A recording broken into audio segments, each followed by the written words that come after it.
I think that's enough. I can go home now. David said it all.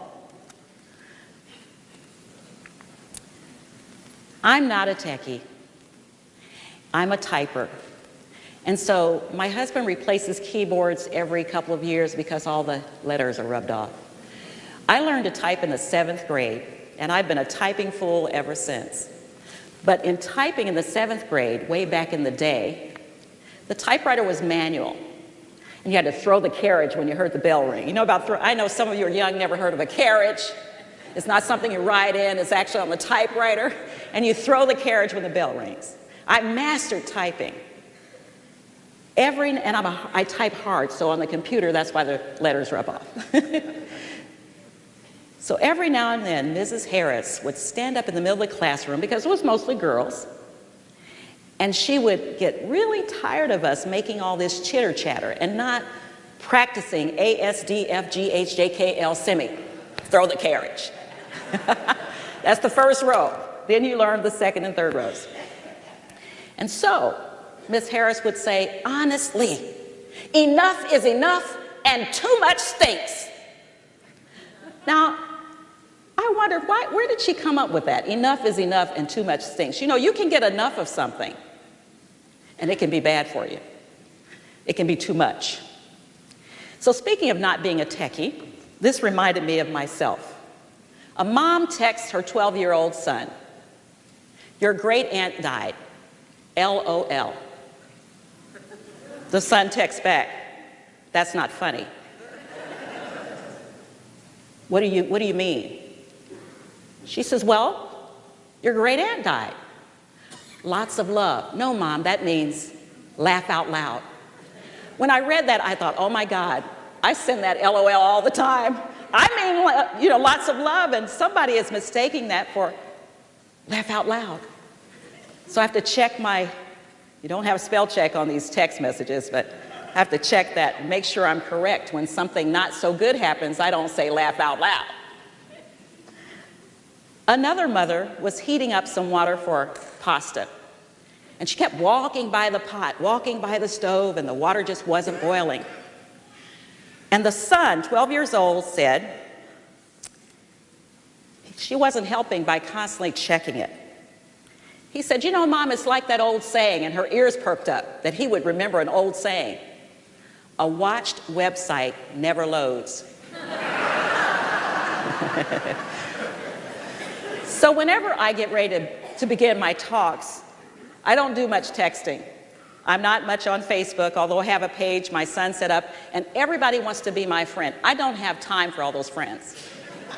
I can be your friend, I can type you a note, I can write you a letter. I still take shorthand. I know I'm considered a dinosaur. But as far as getting on the computer and constantly telling you where I am, what I'm doing, what I'm wearing, where I'm going, where I've been, who I'm with, it's just not in my genre. So if you're anxious to get a text message from me or a Facebook friend from me, don't get discouraged if it takes me a while. I just answered one from a very dear friend out of town way back in November.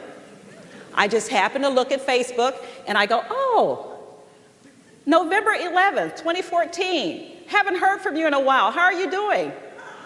It was April 1st, 2015. I wrote her back and says, I'm great. I'm great. So I always start with something in my mind. I'm going to share it with you. Lord, fill my mouth with worthwhile stuff and nudge me when I've said enough. Because sometimes I get pretty verbose. And we have to watch our time because after a while, you'll tune out on me. You'll act like you're watching a soap opera. You're going to wake up when you hear me talk about who died, who got pregnant, who got a divorce, but the rest of the time you're going to be sleeping, and I'm not going to be talking about any of those things. So you have a long nap in store. So how much is enough? Because that's what I want to talk to you about today. Do you have enough? Are you enough? Webster defines enough as sufficient to satisfy your desire. When I posed that question to Duke the other day, that's what he said. In his definition, sufficient to satisfy what you want, what you desire. So that begs the question, what do you want? We hear the word enough thrown around in lots of ways. There's water everywhere when we go on the cruise in September and not enough to drink. Or you might hear someone say, "You're making enough noise to wake the dead." I think that's what Ms. Harris really wanted to say. Enough is enough and too much stings. Or in my 42 years with the federal government, I often heard coworkers say, especially when I was very young and just started out, I'd hear them say, "Oh, it's good enough for government work." Now, you all laugh because you probably never worked for the government, but I want to share a little secret with you. We work really hard.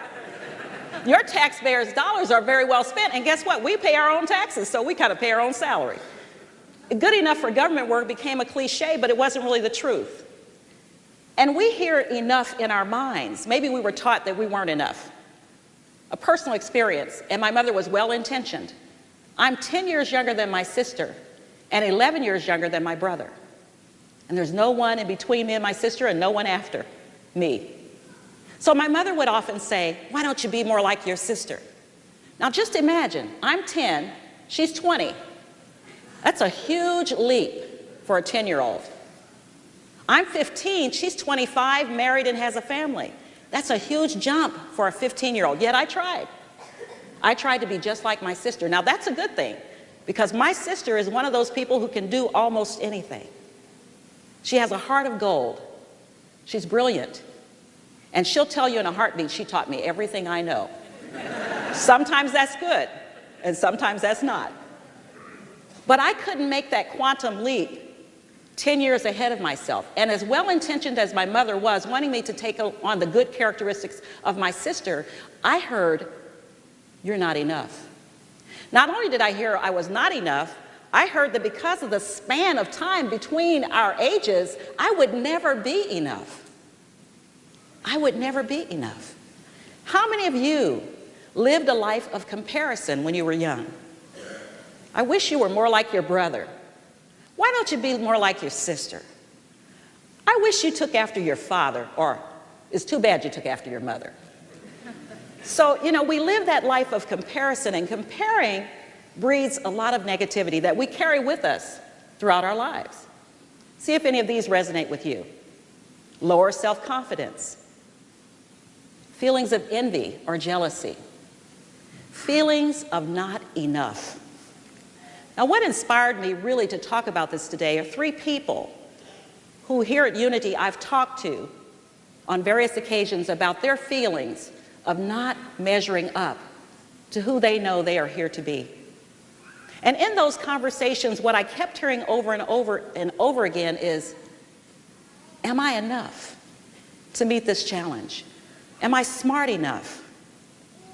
Am I good enough? Am I thin enough? Am I attractive enough? Do I have enough friends on Facebook? And we hear that comparison all the time. Someone has more friends on Facebook, more tweets and Twitter. And yet that's not who you are. That has no measurement at all for who you are. The most worthwhile values can't be compared by the houses, the cars, the boats, the shoes, the clothes, the looks, the hairstyles, the job, the career, the money you make. They're more intrinsic things. Your personal values, your unconditional love. In Scripture, Jesus said, love yourself. That was the first thing. Love yourself. And when you truly love, you cannot do anything but love. Then you are enough. When you love your neighbor as yourself, because if you truly love yourself, you can't help but love everybody, unconditionally, regardless of where they live, what they look like, and even how they behave, maybe some of the wrong choices that they've made. Emmett Fox said, the lack of any kind is always traceable to the fact that we've been seeking supply from some external source instead of the source with a capital S, which is within. All the answers are within you. So we have this misperception about people. You judge a book by its cover. You see someone and you automatically assume things about them. Oh, she's so successful. Oh, she's so polished. Oh, he's so professional. Oh, have you seen where they live? Did you see that car he drives? We get so caught up in the external that we don't realize that's superficial. That's not reality. You need to walk in that person's shoes. You don't know where they've traveled, how they got there. And until you do, you have a false perception of what is enough. What's enough to someone may be enough food on the table. How many of you remember Weekly Reader? I know there are a few of you out there. Well, some of us, it started in 1928, I believe, and they just shut down Weekly Reader in 2012. I think it was bought out by Reader's Digest. But we would get this weekly newsletter at school, and sometimes they'd come to the house. And there are all kinds of stories, sort of like highlights that children have today and my kids had growing up. And one story I remember from Weekly Reader really stood out. I wish I could have found this story. You know, you can find anything on the internet if you're technologically savvy.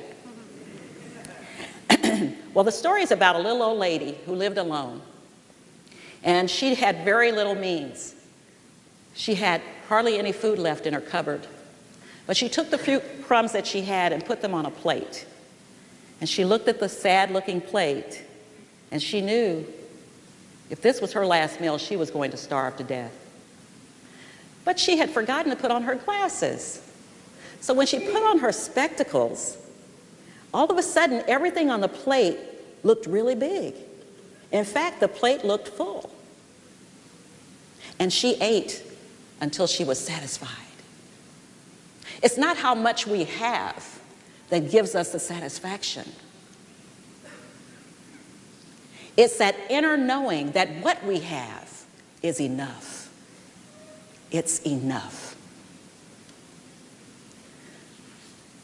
I was reading a story that I want to share with you that really ties into this.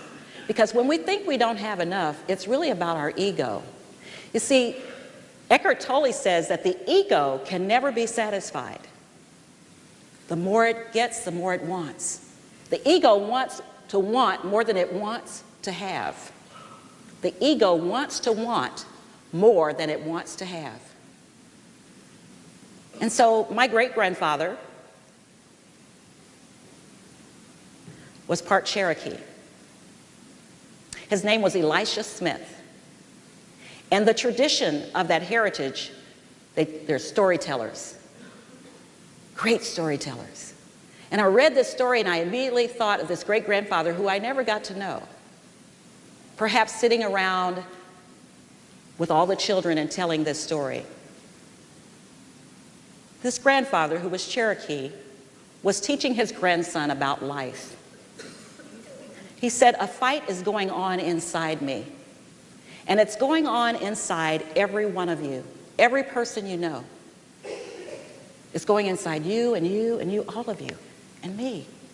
It's a fight between two wolves. One wolf we'll call ego,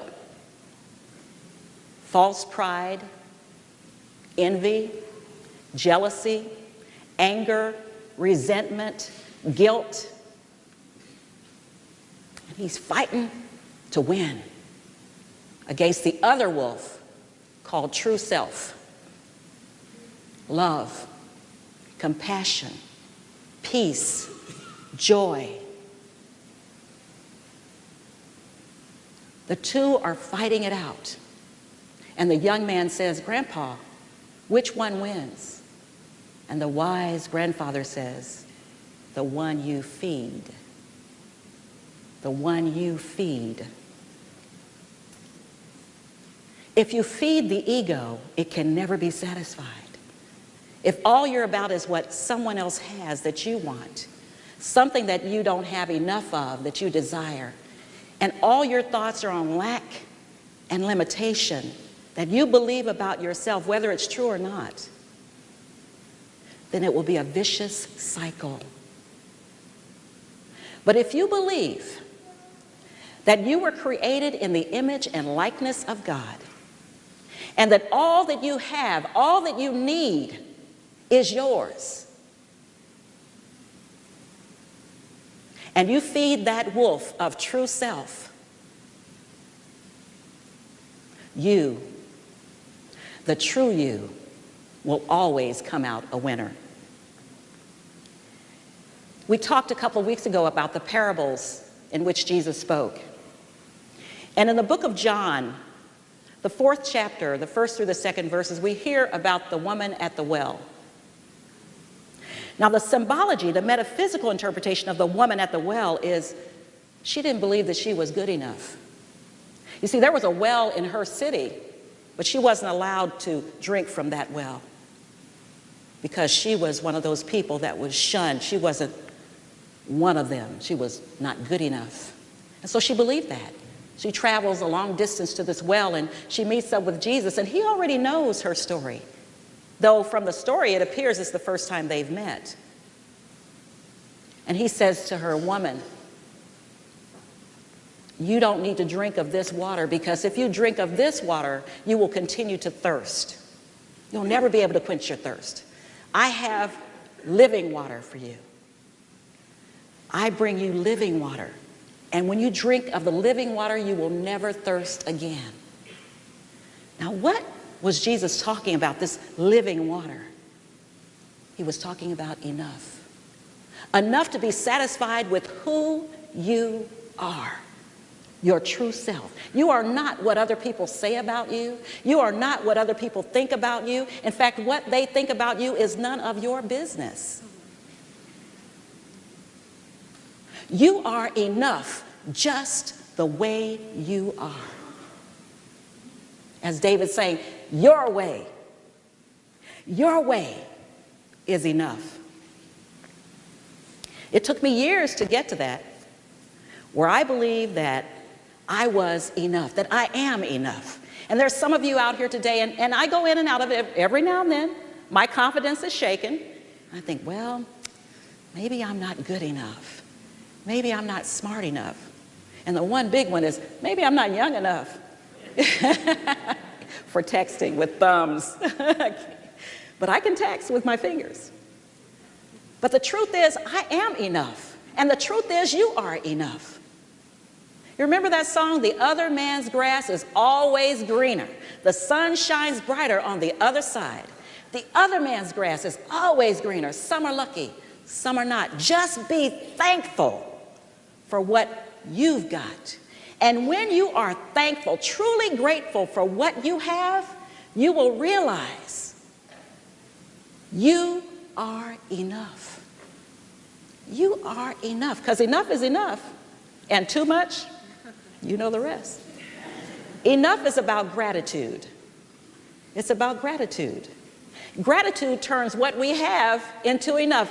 The woman who sat down with that little plate, and I'm sure she blessed those little crumbs of food before she put on those glasses. She thanked God for what she had, and she became satisfied. Be grateful for what you have, and you will be satisfied. So stop comparing yourself to other people. And know within your soul that whatever it is you're going through in your life, you are enough to handle it. You have everything you need to meet whatever challenge you face. We've heard this story over and over again. And any one of us can share stories about how maybe at a time, even now, we don't feel like we have enough. But the truth is, when you consult the one true source of your being, where all life is felt, where all life lives, where all life exists, you will know, no matter what the external things are, you have enough and you are enough. Feelings of jealousy and insecurity may creep in. We're human beings. It's not hard to look at someone else and wish you had their life. I would love to sing like some of these people in this choir. So what did I do? I joined the choir in the soprano section. I opened my mouth and Lyra Farragut's voice came out. Thank you, Lyra. And now that I sit on this side, I open my mouth and Aaron Keller's voice comes out in the alto section. So you can have whatever you want. Just know that you are enough. Alice Walker, who wrote The Color Purple, made a very important statement. She said the most common way people give up their power is to believe that they don't have any. When someone challenges you that you're not enough, you don't have to believe that. You don't have to give up your power, and you don't have to say a word. Your walk will speak for itself. People will know who you are without you ever opening your mouth. My mother likes to tell this story, and I'll close with this, she loves to tell funny stories, and my dad was a great joke teller, and just a long line of people who like humor and like to laugh, which is a good way to know that you are enough. Laugh. And my mother told a story of a little boy who was in church with his dad, and the little boy had some challenges, some mental challenges, and the father was embarrassed about it. So he said, look, I've got to go to a meeting. I want you to sit here, and I don't want you to say a word, because if you open your mouth, people are going to find out that you're stupid. Now, you know, that sounds really mean, but you know, we do hear that sometimes. Now, you can't tell me that someone you know hasn't made that comment to some child or another person. And the little boy sat there and he never said a word. People would come by, young man, what's your name? He wouldn't speak. Young man, how are you doing? How old are you? He wouldn't speak. Young man, what school do you go to? He wouldn't speak. And finally, one person said to the other, you know, I believe he's dumb.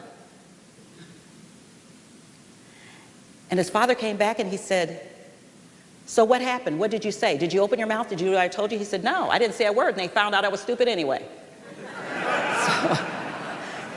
But the truth is, you don't have to buy into those labels, because you know who you are. You are greater, probably, than you realize. Your presence in this room lights it up. If one of you were not here today, it wouldn't be as bright in this sanctuary. You matter. All lives matter. Lao Tzu said, when you are content to simply be yourself and not compare yourself to everybody else, everybody will respect you. All you have to do is show up. You don't need to tell who you are, where you've been, what you've done, none of that. They will know who you are just by your presence. So how much is enough? Do you have enough money? Do you have enough clothes? Do you have enough shoes? Do you have a big enough house? Do you have a nice enough car? Because I guarantee you, if you're looking at the Joneses and trying to keep up with them, there's always going to be somebody that has more money, more clothes, a bigger house, a better car. You'll never catch up. All you need to do is be who you are. And don't worry about what someone else is doing or what they have. My sister, who taught me everything I know, once said to me, be who you is, because if you ain't who you is, then you is who you ain't. Now, both of us know good English. We're both college graduates. But she said that to make a point to me, because at that time I was much younger, and I was talking about someone else who had this and had that, and I would never have this and have that. And when she said that, it made sense. Be who you is, because if you ain't who you is, then you is who you ain't. Remember that. Great advice from a wise woman. So let me close by asking you, what is enough? What is enough? Are you enough to meet the challenges in your life? Are you enough to be the mother that you want to be to your children? Are you enough to be the wife or the husband? Are you enough to be a good parent, a good friend? I have the answer for you. Whether you believe it or not, you are enough.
rise and fall of your breathing, your source, your life force. As you listen to Robert playing the music, breathe in to the silence between the notes and ask yourself, am I enough? Your heart knows the answer. Your heart knows that you are grateful for all that you have, every breath you take. Take these words as your own. Gratitude is my prayer. Gratitude is the most powerful force in me. When I am grateful, the ego steps aside, enabling me to connect more deeply with the source within me, the Spirit of God. I am grateful for this day, for each heartbeat. I am grateful for those around me. I am grateful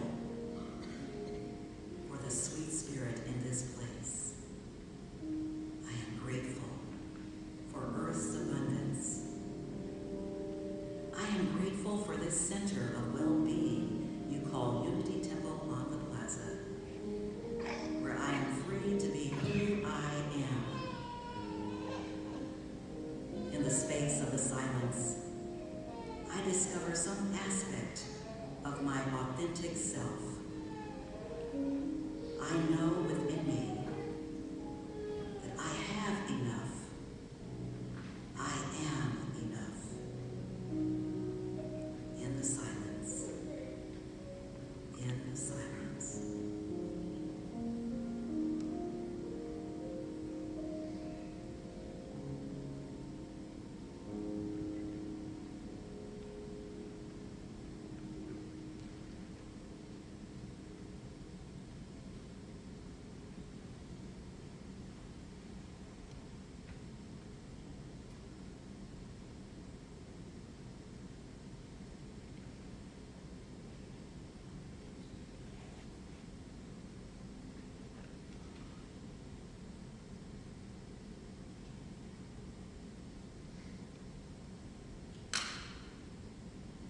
and remind yourself every day that an original is always worth more than a copy.